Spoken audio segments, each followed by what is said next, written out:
미군의 이익이 심각하게 위협되는 상황일 때는 그 의회의 승인이 그렇게 쉽지 않을 수도 있다는 그러한 그 문제점이 대두되고 있습니다.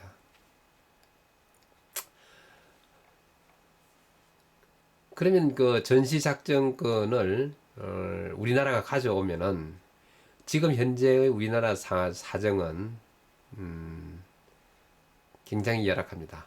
뭐가 열악하느냐 하면은 전투는 아까 그 킬첸에서 보시는 바와 같이 정보 감시 정찰 자산, 정보 감시 정찰 자산은 쉽게 말하면은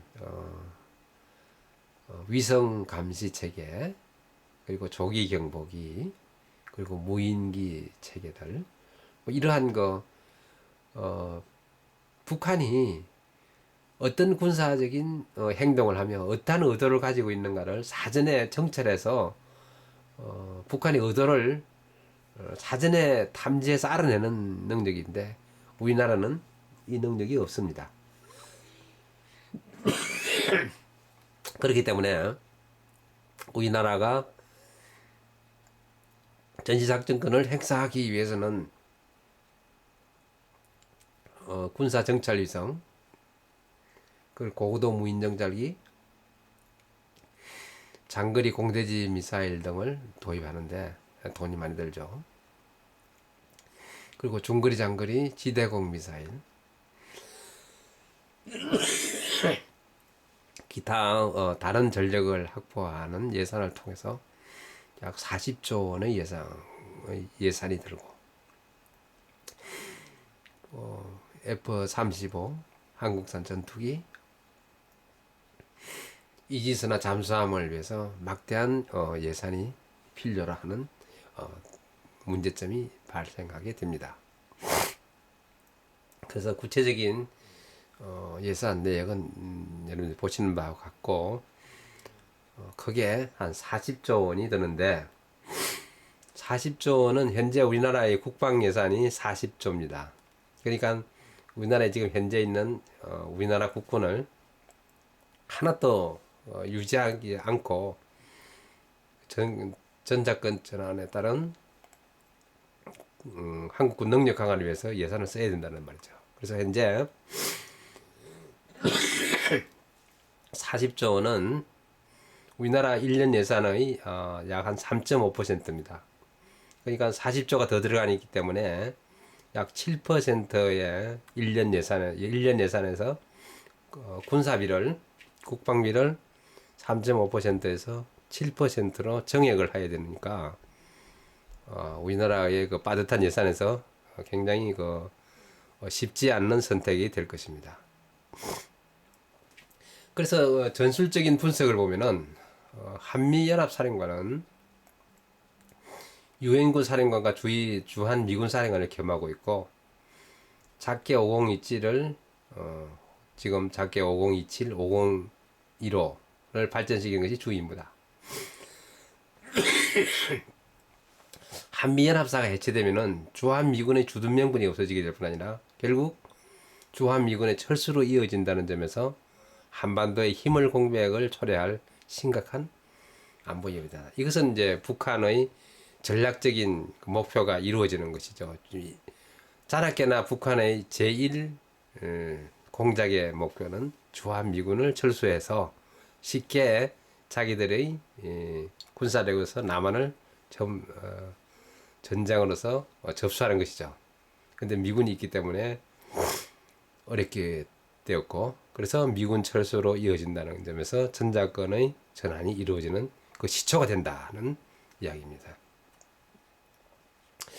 한국은 현재 전략 정보의 100%나 전순 정보의 70%, 그리고 북한 신호 정보의 99%, 영상 정보의 98%를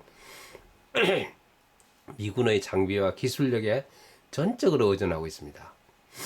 그리고 현재 한국군에 보유한 탄약과 유류, 수류 부품 등은 평균 6개월 정도의 전쟁 지속 능력을 갖고 있습니다. 특히 전투기, 미사일 등 신형 무기는 미군의 지원 없이는 지속적인 조달이 완전히 불가능합니다.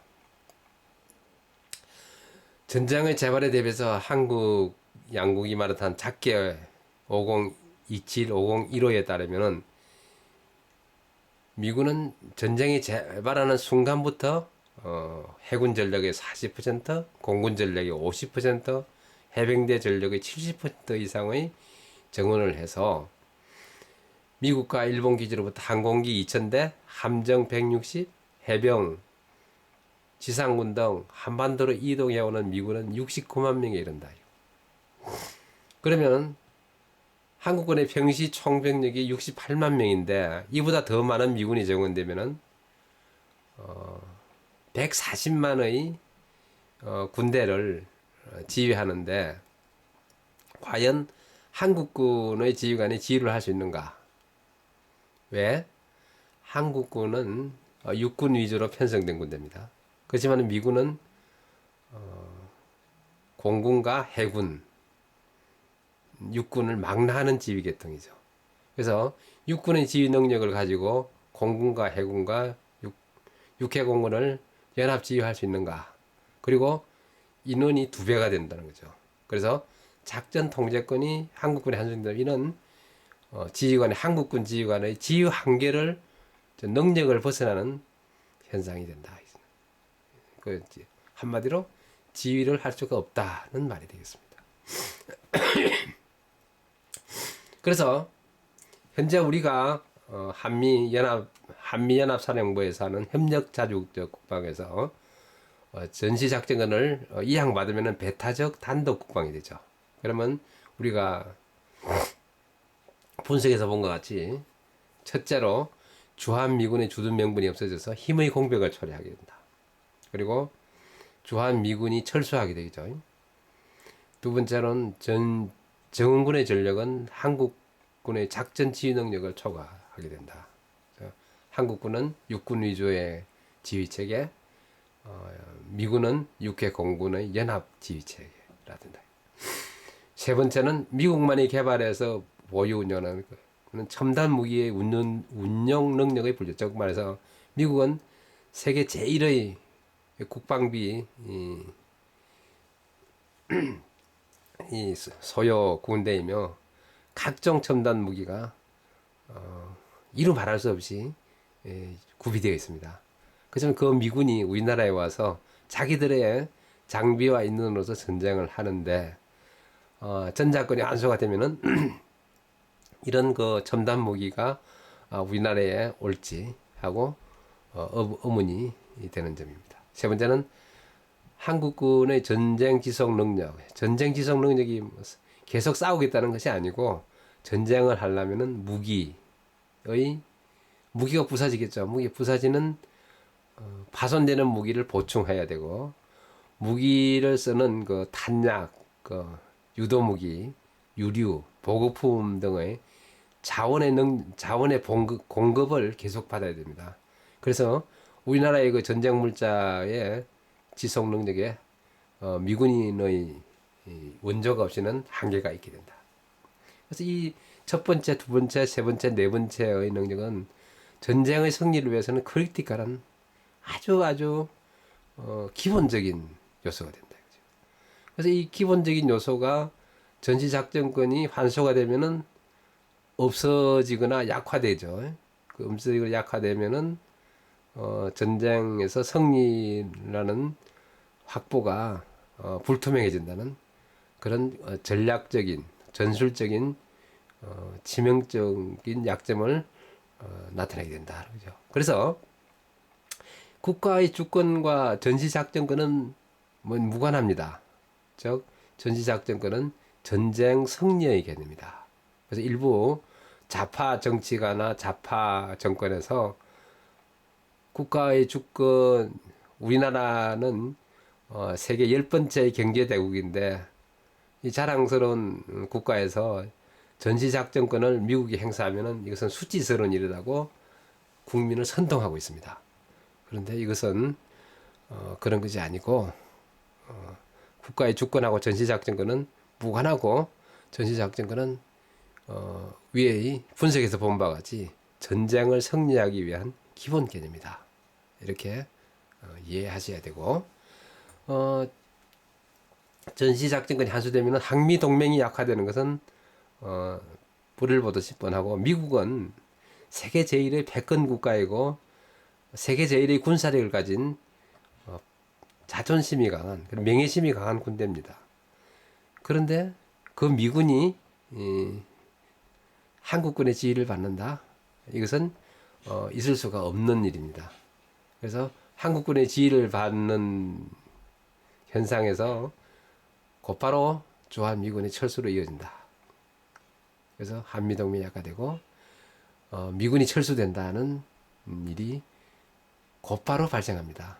주한미군이 철수되면 제일 좋아하는 집단은 북한 괴뢰정권이 될 것입니다. 이것을 유념하시기 바랍니다. 그리고 전시작전권을 환수하기 위해서는 우리나라가 전쟁에 있어서 가장 중요한 정보 정찰 감시 자산을 약 40조 원에 해당하는 군사비를 더 지출해야 됩니다. 근데 전시작전권을 유지하면 정보 감시 정찰 자산의 미군의 재산을 사용할 수가 있다는 거죠. 그리고 미군도 일정 부분 우리나라의 미국의 군사이기 때문에 주고받은 상황에서 막대한 그 자금을 한국에 계속적인 경제 개발을 지속할 수 있는 여유를 제공하게 된다는 또 다른 이점이 있습니다. 이와 같이 이 전시작전권 문제는 우리나라의 융성과 발전과 안전 보장을 위해서 너무나 중요한 사항입니다. 그래서 이 자료를 보시는 분들은 이 자료를 언제든지 응용해서 카피하고 다른 사람한테 알려주고, 그리고 카피하고, 그리고 프린트해서 많은 사람들이 전시 작전권에 대한 바른 이해와 아주 중요한 개념을 많이 전파해 주시기를 바라겠습니다. 예. 그리고 이 자료는 굉장히 기본적인 내용을 담고 있습니다. 그래서 이 자료를 기준해서 저보다 더 많은 지식을 가진 전문가님들께서 보다 많이 발전시켜 많은 국민들과 또 관계자들이 전시작전권에 대한 올바른 이해가 되도록 많이 재생산하고 발전시켜서 전파해 주기를 바랍니다. 그리고 이 문제나 군사적인 문제에서 질문사항이 있으면은 밑에 보이는 이메일로 연락을 주시면은 제가 아는 범위 내에서 성의껏 대답해 드리겠습니다.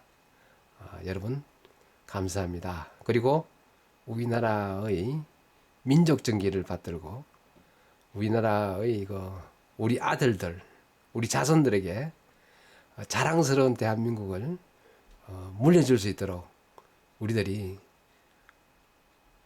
계속해서 공부하고 노력하고 우리나라 대한민국을 위해서, 굳건한 대한민국을 위해서 모두가 노력해 주시기를 바라겠습니다. 감사합니다.